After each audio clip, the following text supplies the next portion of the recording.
Hello again, everyone. Zack Attack is here with my WWE Raw review tonight, Monday, October 24th, 2016, from the Target Center in Minneapolis, Minnesota, the final Raw before Hell in a Cell. The pay-per-view this Sunday on the WWE Network, of course. This Raw tonight heading towards Hell in a Cell, being the go-home show. Tonight's Raw was... No! This Raw is probably one of the worst Raws in a while. SmackDown is probably better. At least they're trying to push new people, even if it's James Ellsworth. Hopefully AJ wins against Ambrose on SmackDown 2-week claim after 2 losses against Ellsworth. Screw you or not. But tonight's Raw, God, yeah, a couple stupid matches, a couple silly segments, including a weird, stupid segment with Brock Lesnar coming out to address the Goldberg situation, and didn't really address it. The crowd being kind of smarty tonight with them, and also good sport doing a stupid all wrestling segment. And the main event of tonight's Raw should have saved it. I was like, okay, but at least one guy's career and life was spared tonight. Before we get to the overall thoughts on Raw and thoughts on every segment and match, Hell in a Cell Sunday, big talk is now they're calling it a triple main event, with the 3 cell matches being respect to main event, especially after it was reported that Charlotte and Sasha were going to be the main event of Hell in a Cell, according to Mick Foley. A lot of fans were not too pleased about that match being main event, and I was looking forward to seeing that being the main event match. You know, being the last match of the night. There's a lot of critics against the placement of that match, especially after seeing 2 other Hell in a Cell matches. But it didn't matter what match is the main event. Like, it didn't matter what Hell in a Cell match is the main event. It didn't matter if it's Roman and Rusev. That won't be the main event. The last match. Your main event's the last match. It doesn't matter what it is. People can be tired out. No matter if it is Charlotte or Sasha or Owens and Rollins. But they're trying to save face by having it all be a main event. There's even fans joking that every match is a main event because they're calling it a triple main event. Trying to save face. Because the 3 cell matches are so-called triple main events. So that's what they're doing. But we had a triple threat match main event set for tonight's Raw. But we had a little dilemma. The list of Jericho was stolen. Yep. The list that's now a t-shirt. I can't believe they made a t-shirt. Jericho started off Raw saying that the list of Jericho was stolen. Very fun, interesting segment. Probably one of the few segments that was actually good. Saying Jericho said he'll not go on with the triple threat. The triple threat match will be called off until somebody finds him the list. Owens came out saying, no, I didn't steal it.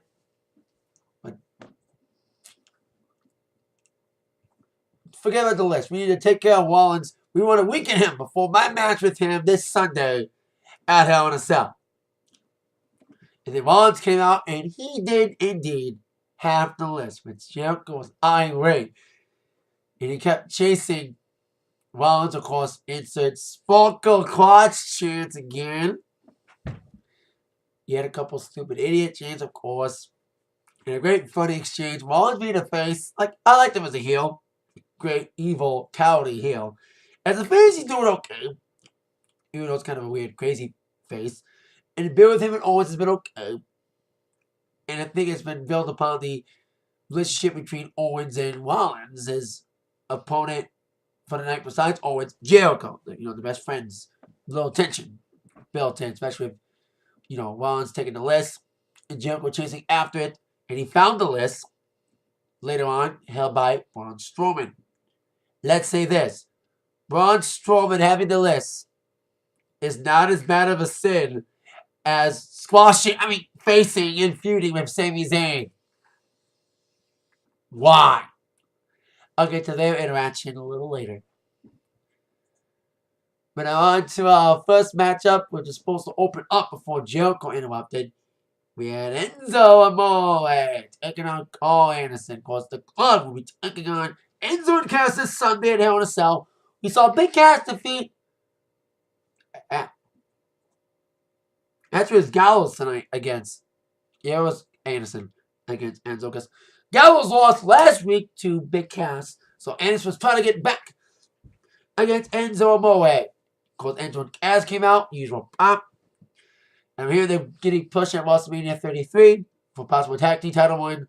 And as Enzo was doing his rhyming, his usual stick, the mic was turned off and the club interrupted it.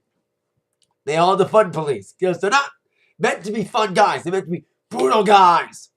Guys want to beat people up. And Carl Anderson did indeed beat up Enzo until our screwy ending. Referee got distracted by Big Ass and Gallows in the room. And Enzo took the opportunity. After Cass got involved, Big Booty Anderson as Gallows was instructing referee. And Gallows' partner Anderson had Enzo pinned with the tights. That's when the whole shenanigans got involved. And after a big kick from Big Cass behind the referee's back, Enzo capitalized 1-2-3 victory for Enzo Amore, burying the club again. But there was a silver lining. Since Enzo and Cass won the respective singles matches against the club, it makes WWE logical sense to see the club win this Sunday at Hell in a Cell. Both teams need a win. But when it comes to which team deserves a win more, some may say Enzo and Cass have been losing at pay-per-views. Hell, they weren't even on Night of Champions. They didn't lose at SummerSlam. But club needs to win a little bit more. They're going on 2 straight pay-per-view losses. They lost at, they technically won at SummerSlam, a beat by DQ, but they lost at Night of Champions. So, I love both teams, but club needs it a little bit more. They need strong booking, despite their inconsistencies. One week they're looking great, next week they're looking like chumps. So they look good on a consistent fucking basis. As badass heels they need to be. And they're trying to press the reset button on them. After the comedy shtick didn't last. But the comedy thing is working for New Day. But I think New Day should lose the titles very soon. I love New Day. I'm a big fan of theirs. Since they got better throughout the year. After they become really fun heels, I became a fan. After they revamped their characters and become awesome. And they do rock. But they're trying to beat 478 of Demolition. That's the longest reign right now. The longest reign. But they will probably lose those WWE World Tag Team Championships of the world. Probably against Sheamus and Cesaro at Sunday's pay-per-view. But wait a sec. We're the match tonight on free television. And we have already spoiled the ending. Of course, being a non-title match. Big E and Kofi will represent New Day as Xavier was at ringside. These tag team were fair. Sheamus and Cesaro still have their issues. But they actually did work well as a team. Isolating Kofi in the corner, great double teaming work. Blind tagging though. After the isolation, if Big E came in like a house of fire with big moves, the ending was kind of cool. Sure that Sheamus and Cesaro, despite the differences, they can team up effectively. Because we saw Big E and Kofi were doing a double team move. Big E Lord as Kofi was going to jump over the top. He got nailed in midair by a big uppercut from Sheamus, his partner Cesaro. And Big E walked into the pro kick from Sheamus and the 1-2-3 victory for Sheamus and Cesaro. Yes, pinning the WWE World Tag Team Champions in a non-title match before their scheduled match at Hell in a Cell this Sunday. We may have seen the ending of the pay-per-view match if Sheamus and Cesaro win. But since they won tonight, it's WWE logic that if a team wins a non-title match, that means the opposing team will win on the pay-per-view. That means probably New Day will retain. Because sometimes they do that. They give away a match on a pay-per-view for free, and it's the same ending you're going to see on the pay-per-view. But this may not be that situation. We continue to retain after all. Even Cesaro and Sheamus working together in a decent tag team match, and the match is probably the pay-per-view would be a little better. With more time and no commercials. So there you go. Now on to after break, both guys were going for the big moves as well. We did see Cesaro try to swing. Go to SOS at one point. We haven't seen that move in a while.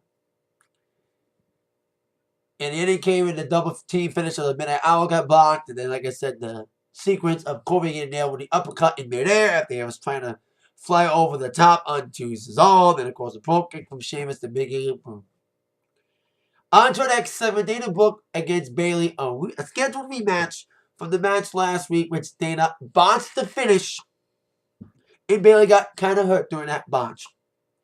And since she got hurt and was not allowed to wrestle this week, apparently, they decided to do a non-wrestling match for reasons.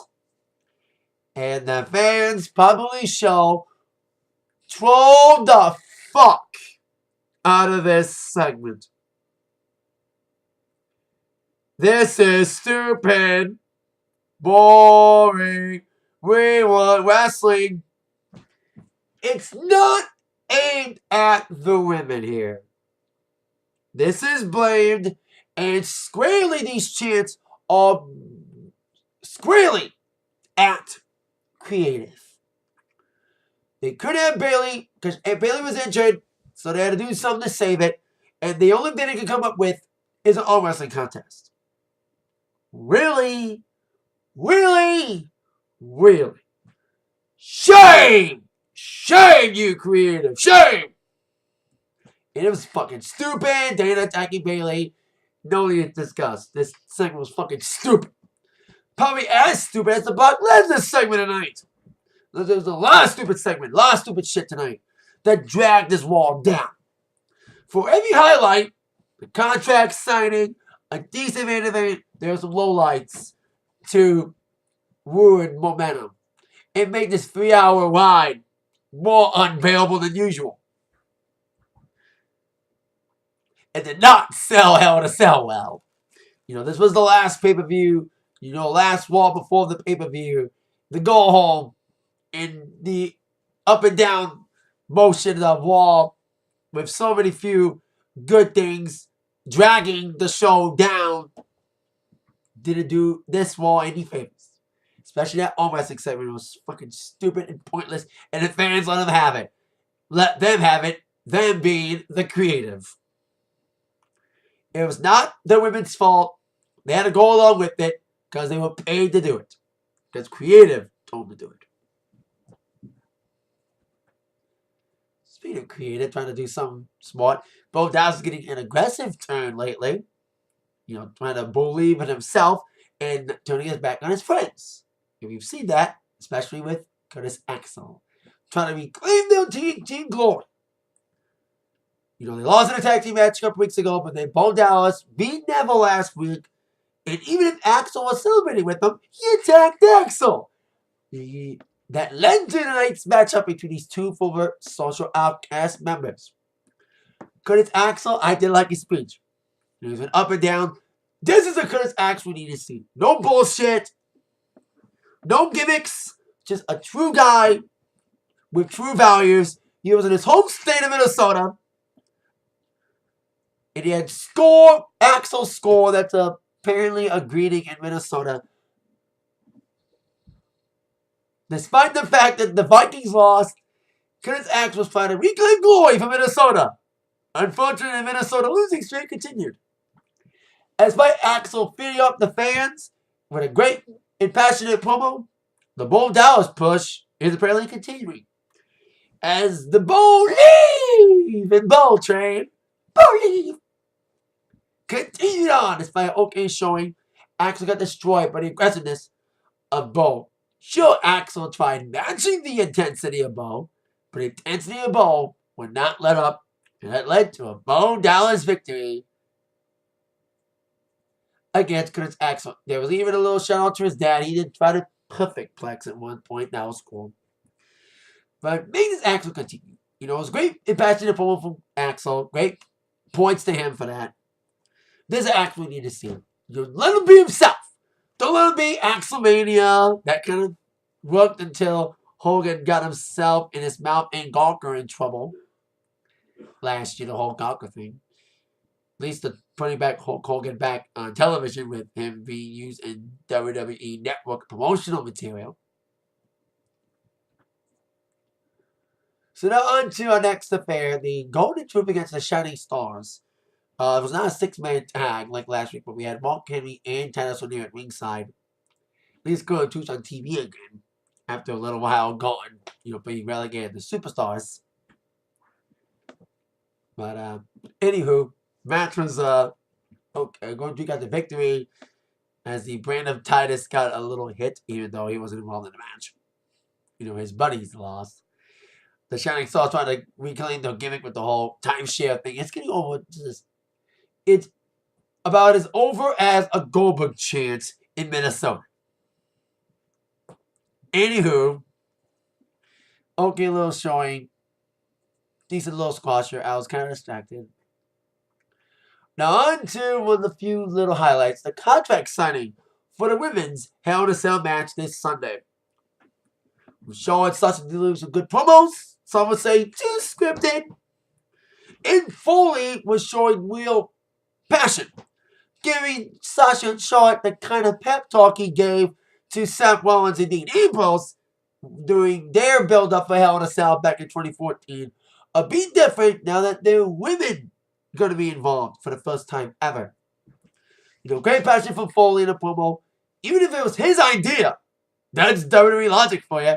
Hey, I wanted this match to happen for you guys. I allowed this match to happen, you guys in Hell in a Cell, but don't do it! You don't know what you're getting yourselves into. Great logic, Mick, from a guy who actually fell off the top of the cell. But hey, Sean won't be able to do a moonsault off the top. That was ixnayed by Vince, from what I heard. But they gotta do something special for this match to make it a little more special, especially for those traditionalists who feel that a Hell in a Cell match is too vicious and too brutal for these two to be in. A lot of match would have been a little better, but it's still a big honor. This is the first women's cell/cage match in general since Victoria and Lita in Raw in 2003. I kind of mentioned that fact a couple weeks ago on this video. A couple weeks back. So, the women signed the contract in a very intense promo. So it's a scripted, but it was still an intense promo. Added with Mick Foley, adding his 2 cents in, made it a very powerful segment indeed. Building up for a great feud that's getting a lot more, to be honest here, and you have to agree with me here. These two are getting a better build than Owens and Rollins. Without Triple H being involved in the build, we haven't seen him since Owens won. Because we didn't see him at Night of Champions. Triple H will show up at Hell in a Cell, guaranteed. They gotta have him show up at Hell in a Cell since he did not show up at Night of Champions. To explain his situation, that's not really explained. Rollins is accusing Stephanie of being a cahoots with Triple H, yet we still haven't heard from Triple H or seen him since screwing over Rollins on that fateful wall back in September. So they're even Rusev and Reigns, even though in my mind it'll be the worst of the Cell match, or at least attempting to build it right with separate interview segments with Rusev and Reigns, who won't even on Raw tonight, just using little interview segments to build up their match. So there you go. Next matchup, Cruiserweight action. The Cruiserweight division's kind of been underwhelming. Should do more high-flying stuff and maybe more development for the characters. Because when you're on main roster, you need more character development. They didn't realize what worked in the CWC. They're not realizing it on the main roster. SmackDown would have done better with it. SmackDown had Cruiserweights back in the day. But, criticism or not, it's still a decent division. Some great talent, including Rich Swann, who will be taking on the #1 contender for the Cruiserweight Championship this Sunday, Brian Kendrick, the Brian Kendrick, with TJ Perkins on commentary. A fun match, great spots. There were some decent spots, more than recent, with a great high-flying spot from Rich Swann. He looked pretty good in this matchup. But Brian Kendrick, the challenger, needed momentum on his side. He looked good for a little bit in the matchup. Great action here, great holds. With Brian Kendrick's big, nasty kicks and trying to go for a sliced bread, even also as well, going for the bullet choke. But that cost him as he got rolled up surprisingly by Swan, and Swan actually defeated Brian Kendrick tonight. Wow, I thought Kendrick would win to give himself momentum. That's kind of like Naomi pinning Alexa Bliss back in No Mercy after the whole Becky Lynch injury thing. You know, Alexa Bliss, the number one contender for the championship, got pinned. Although she did avenge that loss by beating Naomi later. But Brand doesn't have that chance to avenge the loss against Swan before a title match. You know, he lost. And he had a chat with TJ Perkins. Talk about he needs to win. Let him win. Kind of a very intense, awkward segment. Backstage, though. Should be a fun match. Might be a little better than the Night of Champions match. You know, Clash of the Champions, should I say. And remember what I mentioned earlier about creative? About forcing the women to be in this matchup? That's what I feel they're doing with Sami Zayn right now. Forcing him to feud with Braun Strowman. Why? He doesn't need to feud with Strowman. I said last week she'll feud with Owens. Hell, I'd rather see him feud for the U.S. Championship if Reigns wasn't champion. Even if it would be against Rusev. It's not as bad as the feuding with Strowman. I didn't say this last week, that Sami Zayn was interviewed by one of the interview ladies saying, why didn't you pick a fight with Braun Strowman? Because nobody else will. In real terms, because creative has nothing for me right now. That's the reason why I'm fighting Braun Strowman, because creative has nothing for me right now. They're misusing me. I want to go on SmackDown. SmackDown is a new age show right now. I don't do reviews of SmackDown because I don't watch SmackDown live as it airs. I have a little policy for myself to not review shows if I don't watch them live as it happens. It's my own little policy. Because I go out for trivia nights on Tuesday. I do watch SmackDown. And I'm loving what they're doing. At least they'll treat Sami better than on Raw. Cesaro, too. They won't force him to team up with Sheamus in a tag team. Even if they're trying to recapture magic of other awkward forced teams like Team Hell No and the Rock and Sock Connection. Cesaro and Sheamus doesn't have a name yet. Shamezaro could be the name, but it's kind of weird when people combine people's names like Y2KO. Anyway. So Braun Strowman took on Sami Zayn. The only good thing is, at least the match never really happened. You know, that's the good news. Sami Zayn didn't get squashed. The bad news is, he didn't get squashed for now. Strowman said, I still want better competition. And then Sami slapped him, made a little brawl. With Sami drop kicking Braun, and the Legacy match never really happened. Good for Sami's sake. But that means the match may still happen, probably at Hell in a Cell. In the kickoff show. That's probably what's going to happen. Sami saying, once again, relegated to the halftime. Then the pregame. Again. Sami for SmackDown. Sami for SmackDown. So there you go. On to the Brock Lesnar segment. As this segment was going on, I looked at the clock. It was 10:45 Eastern Standard Time when Lesnar was on. I was like, wait a minute. God, Wall's going to go over tonight. Because the segment's going on at 10:45 and the main event's still yet to come. So Brock Lesnar was supposed to come out to address the whole Goldberg thing. After that tremendous, because what was pretty good, decent last week, capped up with a great Goldberg comeback. Despite the match going to have with Lesnar Goldberg, the match may suck, the build may be kind of fun, especially with the Goldberg promo last week. So I thought Lesnar and his advocate Paul Heyman would indeed have a similar promo to counter the great moment of Goldberg's comeback last week. And what they delivered? Stupid segment as they were trying to address Goldberg. The fans started chanting, Goldberg, Goldberg, and Heyman got pissed at the fans. I don't care if it was wheel or a shoot. It felt like a shoot, a wheel shoot, as he was like, the chance of Goldberg of pissing me and my client off.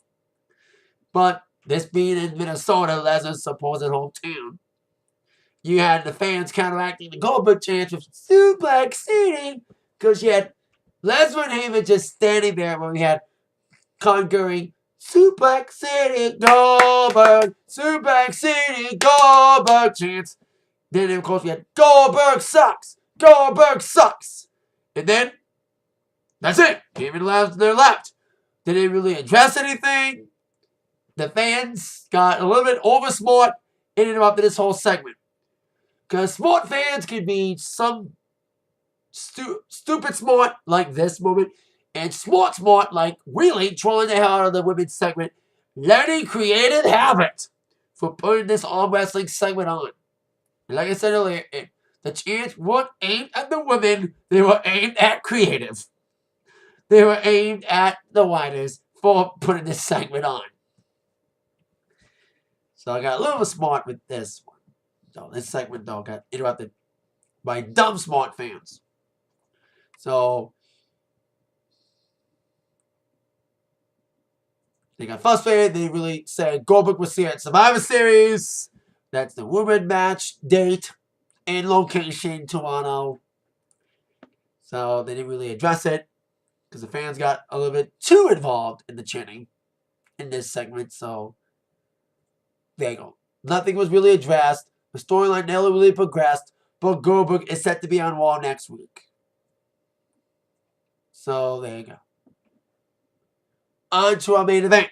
The triple threat match between Kevin Owens, Chris Jericho, and Seth Rollins, which was supposed to be the match at Hell in a Cell, but with Balor before he got injured. That was the original plan. Owens was supposed to match up with Balor at Night of Champions and have a triple threat with Owens and Balor and Jericho.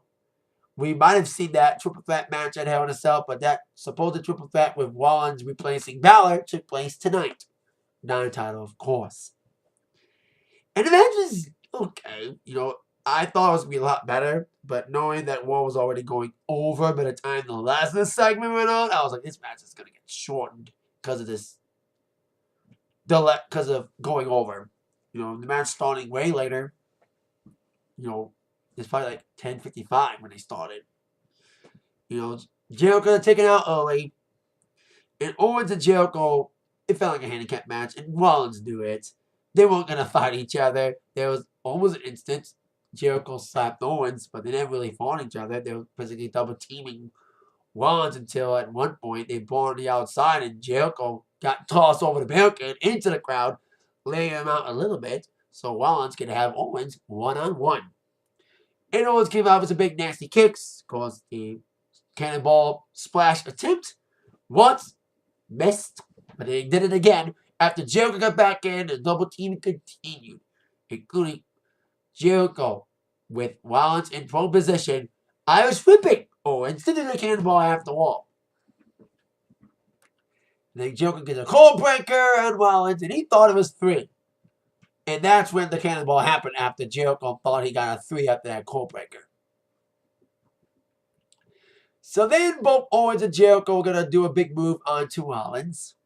But as he got pushed up on the top rope, Rollins was attempting a double powerbomb onto both of them. He kind of botched it. It was sloppy. He tripped up. And he pinned them both. 1, 2, 3. Sloppy finish. But it was still done. You got enough of it to win. Even though the execution was sloppy. He botched it. Hopefully no one got hurt. Because Rollins hurts people, sadly. Even intentional or not, or it doesn't matter if it's the person's fault because they mislanded. Rollins is always to blame. It's now a meme, people. Anyway, despite the sloppy finish, Rollins was celebrating, but not for long, as Owens and Jericho continued the double teaming and brawling on the outside of Rollins until Owens set him up and got the powerbomb on the apron. I've seen that move from Owens many times, but to still see it, still execute it, and to see it on Rollins, nasty spot. It's always a nasty spot. And a great spot to see Owens do that powerbomb on the apron. Nasty. But despite being pummeled with that powerbomb, Rollins would not let it get to him as security was hovering over him. He even elbowed security to get back at Owens. They brought on the outside. They brought on the ramp. They would not stop getting their hands on each other. And then he got powerbomb. He got laid out. And Owens was walking on the wall, standing tall with the WWE Universal Championship. Will he walk tall out of Sunday? We'll see. Now, we thought that we would see Jericho be involved in the match in some way. If he wasn't going to be an opponent, he might be involved. There was little rumors flying that he was going to be added as a special guest referee. That's not the case. Maybe they're going to add it Sunday, but as right now, Jericho will not be involved in any way, shape, or form in the Owens-Rollins Hell in a Cell match this Sunday on the WWE Network.